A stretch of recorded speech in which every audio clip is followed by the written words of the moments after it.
Concernant la protection sociale, tout le monde est d'accord pour sa généralisation. Mais la question qui se pose, c'est celle des financements. Et à ce sujet, est-ce qu'il n'est pas temps de penser à instaurer l'impôt sur la fortune? Oui, oui. Je pense que les propositions qu'on aura pendant cette campagne, j'espère que ce sera un débat apaisé, réfléchi aussi. Pour moi, le courant ultralibéral aura tendance, bien sûr, à faire financer ça à la classe moyenne et aux déshérités. Et le courant plus égalitariste cherchera un moyen de faire financer cette protection sociale par une solidarité des plus riches qui se sont encore enrichis pendant ces 10 dernières années pour plus de solidarité. Pour moi, on est tous d'accord sur la protection sociale, comme sur beaucoup de choses, mais dans le comment, ça va varier en fonction des couleurs, des tendances, des intérêts des uns et des autres. En fin de compte, on est en plein débat gauche-droite que l'on disait fini, terminé, qu'il n'en était plus question. Or maintenant, là, vous êtes en train de décrire deux courants de pensée qui sont exactement la gauche et la droite. Soit ce sont les opérateurs économiques qui arrivent à imposer leur avis, et en pareil cas, les coûts de la réforme seront supportés par les classes moyennes et faibles, soit ce sont des partis qui défendent des idées égalitaristes, comme le parti de l'Istiqlal à travers son manifeste, et en pareil cas, ce sont les plus riches qui auront à verser leur part, quoi. Je crois qu'on a eu une décennie caractérisée par une majorité plutôt ultralibérale. Je ne veux pas juger les valeurs, mais je juge l'action économique. Juge les actes. Et à leurs actes, oui. On a eu une décennie, je peux la résumer sans rentrer dans des détails de chiffres, une décennie qui a fait le résultat final et prouvé, c'est moins de croissance, plus d'inégalité. Nous pensons qu'il est temps de faire un quinquennat, sinon au moins deux, avec un résumé, plus de croissance, moins d'inégalité. Il faudrait qu'on revienne à des indices d'inégalité, genre indice de Gini, de moins de 40%. C'est normal, c'est la seule garantie même de stabilité du pays. Même les classes les plus nantis ont intérêt à ce que les inégalités soient maîtrisées. Soient réduites. Soient réduites. Enfin, on parle en général d'un taux de 40%. À plus de 40%, on est dans une zone de turbulence. Et le Marocain, tout Marocain a donc intérêt pour la stabilité du pays, pour sa croissance, etc., à moins d'inégalités, à un quinquennat de croissance. Donc je pense que la dernière décennie nous oblige à rentrer dans un processus de réduction d'inégalités.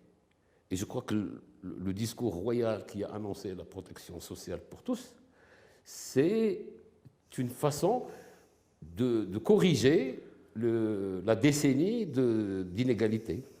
D'accroissement des inégalités. D'accroissement des inégalités, puisqu'on a une majorité. Enfin, moi, quand on me parle du PJD ou du RNI, je ne juge pas leur valeur ou leur personne. C'est des choix politiques, économiques, qui ont fait, au résultat final, même avant Covid, je parle de chiffres avant Covid, plus d'inégalités et moins de croissance. C'est une évidence. Bon, d'accord. Mais en fin de compte, la grande question, celle de l'émission, c'est que faire? Et donc, dans le cas de figure, comment va-t-on s'y prendre? Va-t-on retourner à l'interventionniste, c'est-à-dire des bureaucrates qui décident et les contribuables qui financent? Non, un État interventionniste ne veut pas dire des bureaucrates. Un État démocratique qui intervient. Donc on revient à l'État-providence.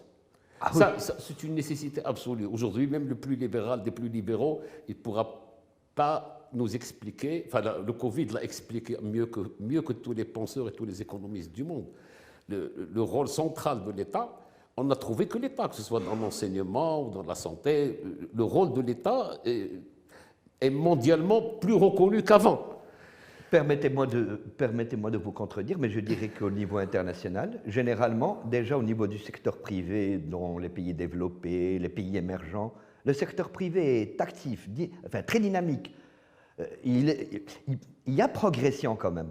Or, le problème chez nous, c'est que le secteur privé n'est pas assez dynamique. Il ne s'est pas montré jusqu'à présent assez performant.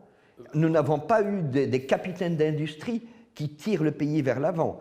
Et donc, dans notre cas, est-ce qu'on n'a pas justement besoin d'un État réellement interventionniste, pas seulement régulateur? Interventionniste et régulateur. Bon, régulateur, c'est une évidence. Pour être interventionniste, oui. Il doit bien être régulateur. Mais moi j'entends qu'il intervient au niveau de l'économie, oui, de l'économie physique. De l'économie réelle, oui. Voilà. Moi, je pense qu'il y a... Mais il ne faut pas attendre... même le secteur privé le plus réfléchi, le meilleur, etc., n'évoluera pas sans l'aide de l'État. Mais l'aide ne veut pas dire assistance. C'est-à-dire l'aide en termes d'orientation, en termes d'horizon. C'est très important pour le privé qu'il y ait un horizon clair. Ce n'est pas nécessaire de donner des avantages fiscaux, etc. Ils en ont beaucoup reçu et n'ont oui, pas beaucoup produit. Hein. Oui, mais tout ça, c'était dans une sorte d'improvisation. D'un gouvernement à l'autre, d'un ministre à l'autre, d'une loi de finances à l'autre. Vous pensez que maintenant que le futur pacte va pouvoir un petit peu encadrer tout ça? La tendance, il y avait déjà avant même le pacte, avant même le nouveau modèle de développement, il y avait des tentatives de donner un horizon clair et défini à la fiscalité. Ce qui est... Oui, les fameuses assises de la fiscalité, oui, dont on attend toujours la mise en œuvre des recommandations. Maintenant que le modèle est défini, le modèle économique global est défini, on pourrait avoir une réflexion plus apaisée sur le sujet. Sauf que pour qu'il y ait une réflexion apaisée, moi je pense, je dois espérer que le nouveau gouvernement, la nouvelle majorité, soit plus équilibrée. C'est-à-dire, je ne veux pas le dire cruellement, mais plus sociodémocrate. C'est-à-dire être clair sur les objectifs, on sait ce qu'on veut, on fait un plan assez long terme. La planification, le retour à la planification. Le terme est fort, mais moi, il ne me fait pas peur. On peut faire une planification sage. C'est-à-dire, je dois d'abord rappeler que ce gouvernement sort de son mandat. Même les plans sectoriels, qui étaient cette nouvelle forme de planification, oui, hyper souple, hyper indicative, etc., ce n'est pas fait. À part un plan, tous les autres secteurs, on ne sait pas où on va. Donc j'ose espérer qu'avec une nouvelle majorité plus sociale, ces plans vont être orientés vers des intérêts économiques de la communauté, de la nation, et plus équilibrés. C'est-à-dire tendant vers la sécurité de tous, sécurité alimentaire, sécurité énergétique. Il faut intégrer toutes les leçons de cette décennie, c'est-à-dire de l'ultralibéralisme qui a échoué, qui a fait moins de croissance et plus d'inégalités, et il faut intégrer aussi ce qui s'est passé après le Covid. On ne peut pas faire comme si de rien n'était. Nos besoins en santé, en enseignement, en évolution d'enseignement, en technique, en nombre, en profs, en nombre de médecins, ça, on ne peut pas, si demain, comme je l'espère, on n'a plus de Covid, il ne faut pas arrêter, il ne faut pas oublier les leçons du Covid. C'est qu'on a compris que l'hôpital public et que l'école publique, c'est l'essentiel, et il faudra qu'on s'en occupe. Bon, d'accord. Mais dans toute cette évolution, ne remarquez-vous pas une chose? Je vais prendre un exemple d'un autre pays. La Chine est un pays communiste qui, à un moment, Deng Xiaoping a pris la décision d'inclure le capitalisme dans le mode de fonctionnement de l'économie chinoise. Maintenant, nous sommes un petit peu en train de faire le chemin inverse. Nous sommes un système libéral qui est en train d'introduire des instruments de gauche, de planification, d'État interventionniste, d'État-providence, etc.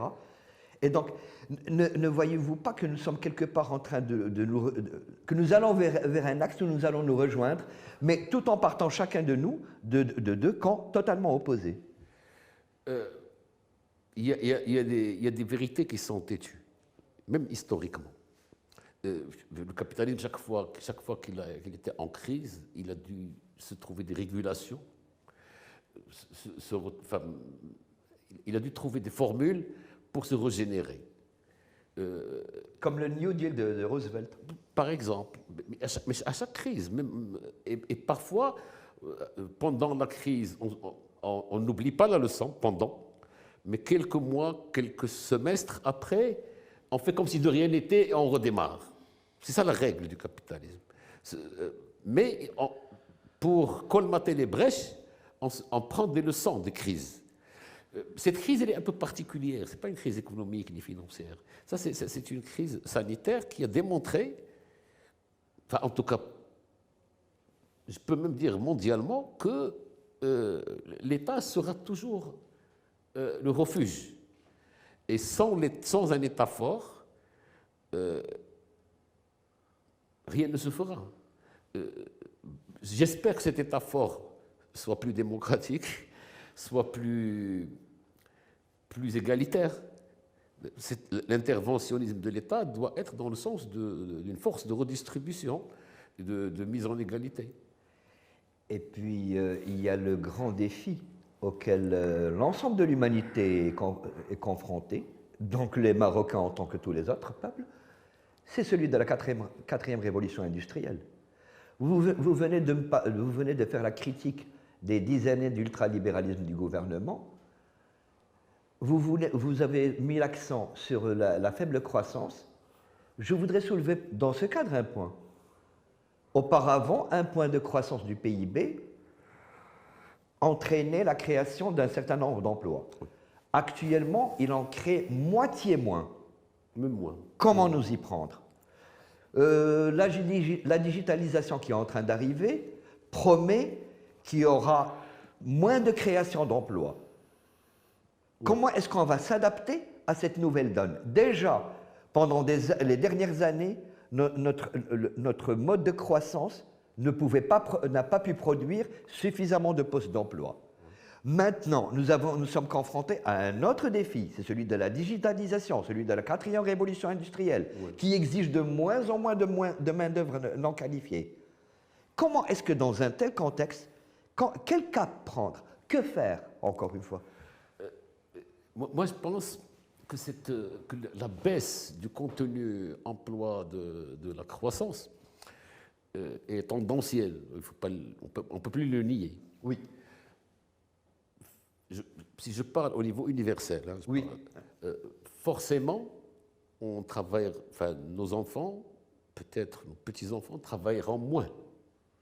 Ils auront moins de chances de trouver de l'emploi. Moi, j'espère qu'ils travailleront moins d'heures ou moins de jours.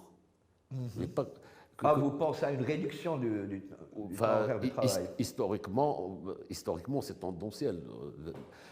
Si vous comparez ce que travaillaient les gens au 19e, au 20e, au 21e, on travaillera forcément moins. Et puisque nos technologies avancent avec la digitalisation, avec tout ce que vous voulez, l'automatisation, la robotisation, bon, bref, c'est tendance, on n'échappera pas à ça. Mais c'est comme ça qu'on a eu le congé hebdomadaire, on a eu le dimanche, après on a le samedi. Je suis d'accord avec tout ce que vous dites, mais je vous permets de vous faire une précision. Quel est le niveau d'instruction chez nous pour nous permettre de nous adapter à cette quatrième révolution industrielle? Vous me dites on va travailler moins. Mais ceux qui vont travailler moins sont ceux qui ont déjà une excellente formation, tout à fait haut niveau.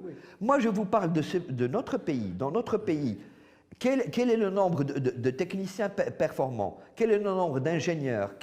Mais nous manquons de beaucoup de choses et nous n'en sommes qu'au début d'une réforme de l'enseignement qui, pour je ne sais quelle raison, trébuche à chaque fois. Franchement, est-ce que vous voyez est-ce que vous voyez les éléments pour qu'on puisse réellement démarrer? Moi, je crois que pour démarrer, Ou redémarrer, pour être plus précis. oui, pour démarrer une véritable croissance durable Et adapté à l'époque. et adaptée à l'époque, on va revenir à ce que disait Obama. L'alphabet, c'est celui qui sait lire, écrire, calculer et coder. Et tant qu'on n'a pas adapté nos programmes scolaires, universitaires, de formation professionnelle, c'est un tas de chantiers d'avenir. Il ne faut pas se tromper, les quinquennats à venir et le quinquennat à venir, c'est des chantiers qu'il faudra ouvrir. Il y a une réflexion à partir de ce cirque-là à ce sujet? Ah, bien sûr. Poussée, qui date depuis un certain temps. Oui, oui, oui. On travaille sur ça avec, que ce soit au niveau de l'Alliance, au niveau du syndicat. L'Alliance des économistes circlaniens. Oui. Et il y a une réflexion assez poussée et qui devrait aboutir prochainement. L'idée principale, c'est qu'il faut savoir dans quel monde on sera en 2035, à la fin de cet horizon prévu par le nouveau modèle de développement. Il faut voir qu'est-ce qu'on veut être à ce moment-là. Nous pensons que les objectifs étant assez bien définis au niveau du nouveau modèle de développement, il reste les chantiers. Que va devenir l'office de formation professionnelle? Aura-t-on un droit à la formation quand on est dans l'entreprise? Cette formation sera-t-elle capable de gérer tous les changements qu'on aura dans une carrière de métier, pas de la formation continue comme on le connaît aujourd'hui. Il faut prévoir pour nos enfants qu'ils vont changer de carrière une fois, qu'ils vont changer de métier une fois dans une carrière. Et il faudra que nos instituts de formation professionnelle soient capables d'aider à ces transitions qu'on va avoir le long d'une vie. Il y a une autre question au-delà du métier. Il y a la question de la langue. Moi, je pense que c'est une question qu'on pose avec beaucoup de nerfs et de sentiments. Et de discours populistes. Et oui, et c'est difficile, c'est la démocratie aussi, il faut plaire. Moi, je pense que la question de l'anglais nous sautera à la figure dans quelques années, puisqu'elle est déjà devant nous, on ne la voit pas, mais un jour, on va être en face. Non, on a quand même l'impression qu'au cours des dernières années, cette question a beaucoup évolué. Les Marocains sont plus sensibles à ce sujet. Il y a de plus en plus de Marocains qui sont d'accord pour qu'on se mette à l'anglais. Même si, bon, le courant francophone, ou plutôt francophile, parce que tous les francophones ne sont pas francophiles, disons que le courant francophile se défend jusqu'à présent. Mais je pense qu'on va finir par y arriver dans pas très longtemps. Moi, je suis un peu francophile, j'aime bien cette langue. Mais ça ne veut pas dire qu'il faudra, parce qu'on a ce sentiment d'amour d'une langue ou un truc comme ça, hypothéquer l'avenir de nos enfants et l'avenir de notre pays. C'est ça le plus important. Pour moi, quand on réfléchit pour un pays, pour une nation, il faut oublier un petit peu ces petits sentiments. Il faut penser à l'avenir du pays. Du pays, P-A-Y-S, pas du pays. C'est ça l'idée. Il faut savoir sortir un petit peu de ce cadre sentimental, etc., et réfléchir à l'avenir. Nous en avons besoin. Même si la mondialisation n'a pas été vraiment un succès, mais il n'en demeure pas moins que le commerce international ne va pas reculer. Il n'en demeure pas moins qu'on aura toujours besoin d'exporter, qu'on aura toujours besoin d'importer. Il n'en demeure pas moins que l'ouverture vers le monde est une nécessité. Je dirais qu'on ira vers plus d'ouverture et non moins. Oui. Malgré tout ce qui se passe actuellement, comme courant populiste, comme retour au souverainisme, etc. Mais en fin de compte, il y aura toujours de plus en plus de relations. Souverainisme, c'est un mot qui englobe. Oui, dans la définition, elle est assez vague pour l'instant. Oui, et comme nous, on parle un peu de souveraineté économique, je voudrais mettre un petit...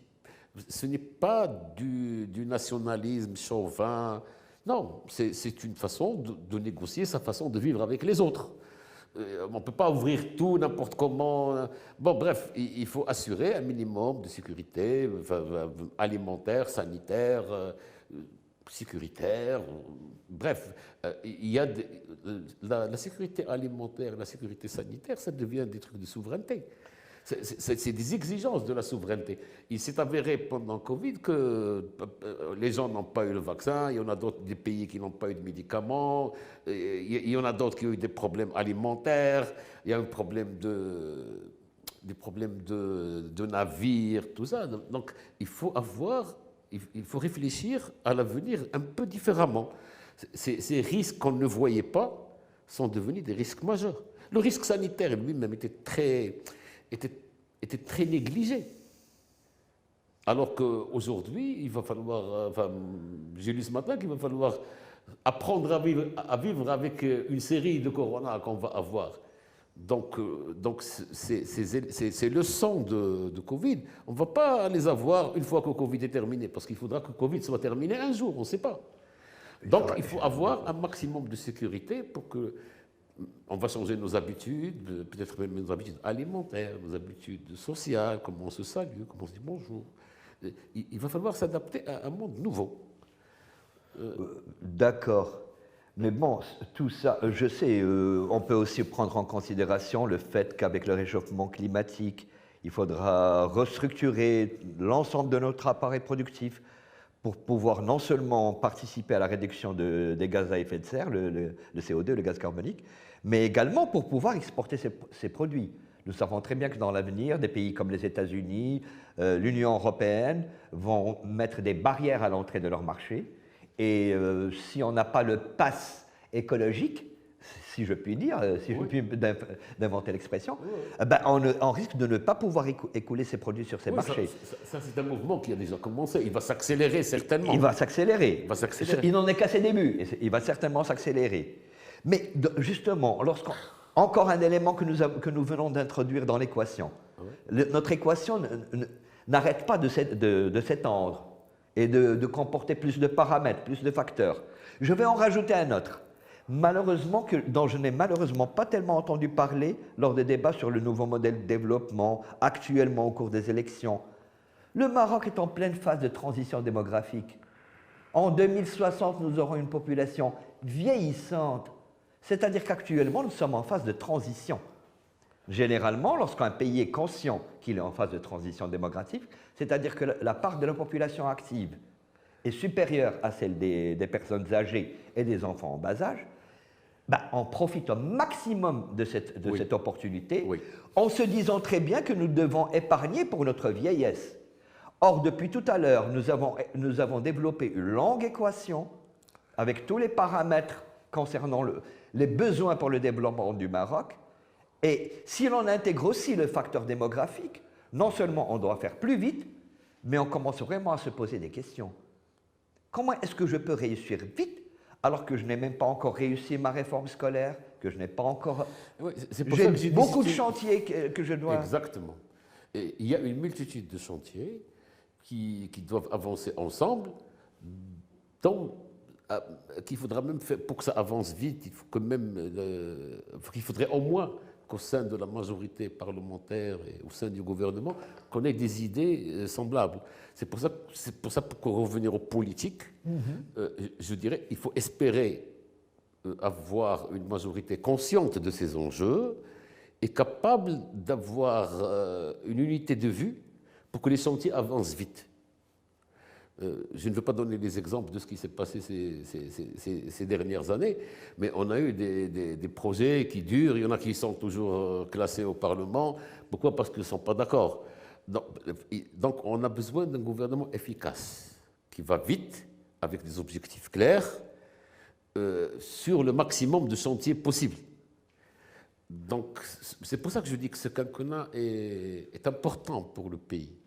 Il faudra avoir, ce que j'espère, pas plus de 3-4 partis au gouvernement avec... Attendez, ce que vous venez de dire, c'est impossible avec le nouveau quotient électoral. Le nouveau quotient électoral va permettre... on aura des groupes parlementaires plus restreints, Pas plus forcément. nombreux, Pas forcément. mais plus restreints. Pas forcément. Enfin, moi, quand Et un gouvernement aura besoin, pour se constituer, d'intégrer un certain nombre de formations pour pouvoir y arriver, pour atteindre la majorité. j'ai mes petits calculs, donc vous avez... Quels sont ces petits calculs? Moi, je pense qu'on pourra... enfin, j'ose espérer d'abord que les Marocains iront voter en masse. Plus les Marocains iront voter, plus... Si on ne vote pas en masse, on va avoir le PJD au prochain, comme encore à la tête du prochain gouvernement. Enfin, j'ai rien contre le PJD en particulier. On aura un ultralibéral qui gouverne. C'est ça ce qui peut être méchant. À mon avis, la solution pour le commun des Marocains qui veut réfléchir à ça, etc. Bon, on va réfléchir, mais à un moment, il faudra, le 8 septembre, aller voter, aller choisir. Et plus il y aura de Marocains qui vont aller voter, plus on a de chances d'avoir une majorité claire. Une majorité claire, pas en nombre, parce que quand j'ai dit 1, 2, 3 partis, ce n'est pas ça le plus important. Le plus important, c'est qu'elle soit claire au niveau choix. Voilà, au niveau cohérence. On peut être 6 et être cohérent, on peut être 3 et être incohérent. À mon avis, si la participation est importante, on pourrait avoir un gouvernement cohérent au niveau des idées. Bien sûr, il faut espérer un leadership assez sage et assez sérieux pour attaquer tous les chantiers dont on a parlé. Tous les défis à relever, tous Voilà. les problèmes, Voilà. toutes les réformes structurelles à engager. Oui, et plus on tendra vers ça, plus le quinquennat me paraît apaisé. Il faut que ce soit apaisé au niveau politicien pour qu'on puisse ouvrir tous ces chantiers et avancer. Voilà, c'est ça. Dans quelques jours, dans une vingtaine de jours, les élections, que propose le parti l'Istiqlal aux citoyens marocains? Enfin, je ne suis pas le porte-parole du parti de l'Istiqlal. Vous êtes un membre, un militant de longue date. Oui, et fier de l'être. Moi, si j'ai à faire un vœu ou un appel, je voudrais que les Marocains aillent voter en masse. Choisir. Je ne leur dirai pas qu'il faut choisir le Istiqlal, je leur dirai voilà ce que veut le Istiqlal. Ils iront voter en masse s'il y a une proposition intéressante. Alors, moi, si rien ne les intéresse, que les programmes des partis ne se différencient même pas, pour quelle raison vont-ils se déplacer? Tentez de les convaincre. Vous en avez l'occasion à travers notre plateau. Oui, mais moi, ce qui m'intéresse, c'est qu'ils aillent voter. Nous, enfin, tous les partis vont leur présenter des programmes. Malheureusement, même les plus libéraux des plus libéraux, ils vont proposer... Tenir des discours... Tenir des discours sociodémocrates pour que ça marche, parce qu'ils savent que les gens ont besoin de ça, ils vont promettre des salaires, etc. Bon. Mais il y a la crédibilité de chacun. Moi, je prends le programme, il faut le modérer par le sérieux et des uns et des autres. Moi, je ne veux pas rentrer dans la critique de tel ou tel parti, mais des gens qui distribuent des promesses en milliards... À la légère. En milliards, c'est quand même pas sérieux quand on connaît le niveau d'endettement du pays aujourd'hui. Nous, de toute façon, moi, ce que je peux vous assurer, c'est que quand on va déclarer notre programme détaillé, on n'ira pas à distribuer des promesses en milliards de dollars. Voilà. Vous ne trouvez pas que vous tardez à le faire, à publier votre programme? Les gens veulent savoir. Il ne reste plus qu'une vingtaine de jours. Non, ce qu'on a fait, et tout ce qu'on a fait est discutable. Hein. On a essayé de développer des programmes par région. Et là, on est en train de déclarer les programmes par région. Nous, on croit beaucoup à la régionalisation. Et on croit que, il faut présenter, c'est le programme qu'on a fait, aller dans toutes les régions expliquer nos programmes régionaux et par la suite présenter le programme national qui a bien sûr un titre important, c'est la régionalisation. On y croit. Donc c'est une approche par le bas. Au lieu que ce soit le centre qui planifie Oui. et qui fasse appliquer par les régions, ce sont les régions qui vont planifier et c'est la synthèse de leur plan qui va constituer une sorte de plan national, c'est ça? C'est ça. Donc, on a associé nos militants au niveau des régions, nos experts, nos économistes, les membres de l'Alliance. Ça permet de mieux les impliquer une fois Oui, qu'il sera ils question sont de déjà mise en œuvre. impliqués. Ils sont déjà impliqués depuis longtemps. Et c'est de là qu'on a préféré aller présenter nos programmes, chacun dans sa région, avant de présenter le programme final. Il n'y a pas de retard. La campagne va bientôt commencer. Mais on sera prêt, Inch'Allah. Bon, d'accord. Alors, en quelques mots, qu'est-ce qui distingue le parti de l'Istiqlal des autres partis? Ouais, On ne me parlait pas histoire, etc., parce que les gens ne veulent plus en entendre parler. Maintenant, ce qu'ils veulent entendre, c'est le parti de l'Istiqlal va faire telle ou telle chose en s'y prenant de telle ou telle manière pour atteindre tel ou tel objectif. oui. Ça, on va vous le détailler dans le programme. Mais si je veux le résumer... Bah, je suis curieux, je suis journaliste, c'est normal. Je vais vous en donner quelques... Enfin, Enfin, ma façon de... un scoop en exclusivité pour notre émission Que faire? En tout cas, pour moi, un gros titre. Plus de croissance, moins d'inégalité. Ça, c'est, si je veux résumer en 4 mots, ce que veut le parti. Et bien sûr, il faut corriger tout ce que cette décennie plus Covid ont créé comme problème. Donc, il faut un maximum de croissance et un minimum d'inégalité. C'est ça ce qui pourra assurer. Si je veux résumer, mais je peux ajouter aussi qu'il faut être ouvert à ce qui se passe dans le monde, aux nouvelles technologies. C'est-à-dire il faut avoir une certaine agilité. Hein? Même si on fait de la planification, même si on fait de la stratégie, même si on fait le pacte, même si on a fait un nouveau mode de développement, il faudra être capable de... Le jeu géostratégique mondial est en train d'être redéfini. Nous avons quelques scénarios possibles de cette nouvelle définition, mais c'est clair pour personne. Non, mais je vais revenir sur ce sujet, parce qu'on aura beau planifier, on doit tenir compte de notre voisinage. Oui. Or, actuellement, le contexte géopolitique régional est loin, très loin d'être rassurant. Oui. Nous avons à l'Est un voisin hostile qui ne rêve que de nous faire la guerre pour pouvoir pour pouvoir détourner sa population de ses propres problèmes. Enfin, nous avons au nord un voisin qui n'est plus aussi puissant qu'il l'était auparavant et qui a de la peine à l'admettre. Et au sud, même si nous avons la Mauritanie est un pays ami, mais il est lui-même menacé par le terrorisme, par les groupes terroristes.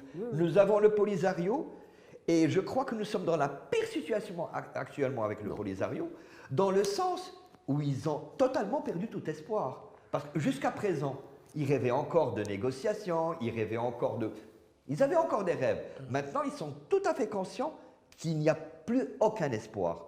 Alors, imaginez dans tout ce voisinage, vous avez des plans de développement. Vous croyez qu'ils vont laisser faire? Oui. Ce que je crois, sans aller trop dans les détails, ce que je crois, c'est que le Maroc gère bien son affaire au niveau sous de les sa directives diplomatie. de Sa Majesté. Notre diplomatie a beaucoup évolué, elle anticipe les choses, elle devient plus agressive. Bon, elle se donne les moyens d'une réussite très possible, très faisable. Donc, et ça doit être en parallèle. Si vous voulez devenir une force régionale, votre économie doit marcher, vos taux d'inégalité doivent baisser. L'économique doit suivre le diplomatique. Mais tout est lié. Tout est lié. Justement, revenons à ce contexte régional. Nous avons en face de nous une Union européenne qui est notre premier client, notre premier fournisseur, notre premier investisseur, et qui est actuellement bourrée de problèmes. Oui. Parallèlement, heureusement, nous sentons venir les anglo-saxons, c'est-à-dire les Américains, les Britanniques qui viennent de signer un accord avec le Maroc et qui ont l'intention de développer avec lui des relations de libre-échange. Est-ce que vous pensez, justement dans le cadre même de l'enseignement de la langue, est-ce que vous n'avez pas cette impression que le Maroc est en train de changer de cap, qu'il est en train de prendre de naviguer vers les anglo-saxons? C'est une... Est-ce que ça ne sera pas aussi une solution, dans le sens où nos voisins n'ont que des problèmes? Moi, je crois que le Marocain a l'art de l'équilibre. Moi, je crois que même s'il y a une poussée anglo-saxonne, oui. Le Maroc saura gérer. Moi, j'ai confiance en les choix de Sa Majesté sur ce niveau et en la dynamique de la diplomatie marocaine. Je ne veux pas renier les efforts qui sont faits par tous ces Marocains merveilleux qui sont dans la diplomatie, ces jeunes, moins jeunes. Enfin, peut-être qu'on voit que le ministre ou un secrétaire d'État... Il y a tout un appareil diplomatique. Il y a tout un appareil, des ambassadeurs. Il ne faut pas nier, dans notre administration et dans notre ministère des Affaires étrangères, il y a des jeunes... Des compétences. Des lumières avec une notion de patriotisme, Non, moi je crois que le plus important, c'est que la clairvoyance royale qui oriente bien. L'histoire a donné raison à Sa Majesté sur son orientation africaine, sur les portes ont toujours été... On n'a jamais fermé... Une orientation africaine qui nous attire beaucoup de jalousie. Hein. Oui, certainement. Pas seulement que des bénéfices. Plus vous êtes des dans la réussite régionale, vous avez des jaloux. C'est la loi de... La nature. Oui, ça ne me choque pas. Au contraire, il faut s'y attendre de plus en plus. Plus on va faire de réussite, plus on aura de jaloux. C'est normal. Mais je crois que le Maroc et les Marocains peuvent aspirer à ça. À être une force régionale qui compte. Et je crois qu'on commence à l'être. Et j'en suis heureux. Un mot de la fin.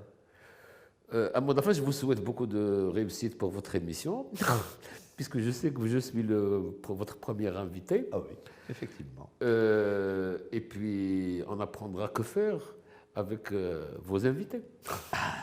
Bon courage. Le plaisir est véritablement partagé. C'était très instructif. Merci beaucoup.